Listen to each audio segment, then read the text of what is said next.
حل بھی اللہ سبحانہ و تعالیٰ انسان کو دے دیتا ہے۔ اچھا، اللہ نے جو ہے کیا کہتے ہیں حساب بھی لینا ہے، ہمارا حساب و کتاب کرنا ہے، پھر یہ بھی فرمایا ہے کہ جو مسلمان ہیں وہی جنت میں جائیں گے، جو شرک کرتے ہیں وہ نہیں جائیں گے۔ تو ایسا کیوں ہے؟ یعنی کہ اگر مسلمان ہونا ہی گارنٹی ہے جنت جانے کی، تو پھر حساب کتاب کیوں ہوگا؟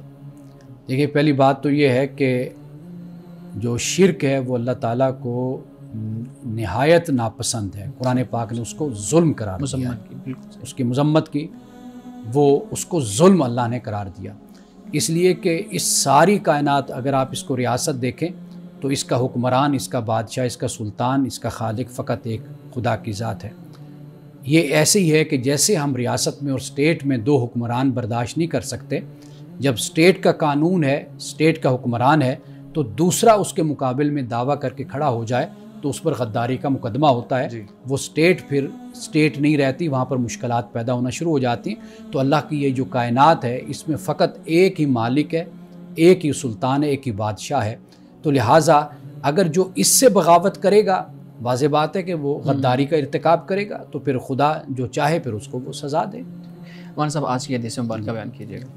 آج کی حدیث حضرت عطیہ سے یہ روایت ہے، کہتے ہیں کہ رسول اللہ صلی اللہ علیہ وسلم نے فرمایا، غصہ شیطان سے ہے، اور شیطان آگ سے پیدا ہوا ہے، اور آگ کو پانی بجھاتی ہے، یعنی آگ کو پانی بجھا دیتا ہے۔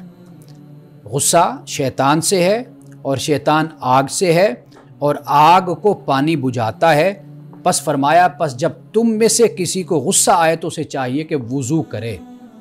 یہاں پر تو فرمایا کہ وضو کرے، اس لیے اگر آپ نفسیاتی طور پر بھی دیکھیں گے، جب انسان پہ غصہ طاری ہوتا ہے، غالب ہوتا ہے، تو انسان اٹھتا ہے، اٹھنے سے بھی غصہ کم ہو جاتا ہے، حرکت میں آتا ہے انسان۔ اس کے بعد جب آپ پانی کو چھوتے ہیں، پانی ٹھنڈا یا گرم ہے، اس سے بھی آپ کے غصے میں کمی آ جاتی ہے۔ آپ علیہ السلام نے ایک اور مقام پر یہ بھی فرمایا کہ جیسے فرمایا کہ اگر انسان بیٹھا ہے تو وہ کھڑا ہو جائے، یعنی اگر کھڑا ہے تو بیٹھ جائے، بیٹھا ہے تو وہ لیٹ جائے، تو فرمایا کہ اس سے بھی غصہ ختم ہو جاتا ہے۔ غصہ اس طرح بھی ختم ہو جاتا ہے کہ اگر انسان اس محفل اور اس مجلس سے اٹھ کر چلا جائے تو اس سے بھی انسان جو طیش میں ہوتا ہے کہ خدا نخواستہ کوئی ایسا قدم اٹھا دے کہ جس سے کسی کے ساتھ زیادتی کر دے، کسی کی بے ادبی کر دے یا کسی کو نقصان پہنچا دے، تو بہتر طریقہ رسول اللہ صلی اللہ علیہ وسلم نے یہ بیان فرمایا کہ بھئی اٹھ کر وضو کر لو، یہ جو پانی ہے وضو کرنے سے تمہارا غصہ وہ چلا جائے گا۔ ناظرین کرام، اس دعا کے ساتھ اپنے پروگرام کا اختتام کریں گے۔ اللہ رب العزت حسن کلام اور تاثیر کلام عطا فرمائے، ہماری زبان کے گروں کو کھول دے اور سننے والوں تک خیر کا پیغام پہنچے۔ اجازت دیجیے، خدا حافظ۔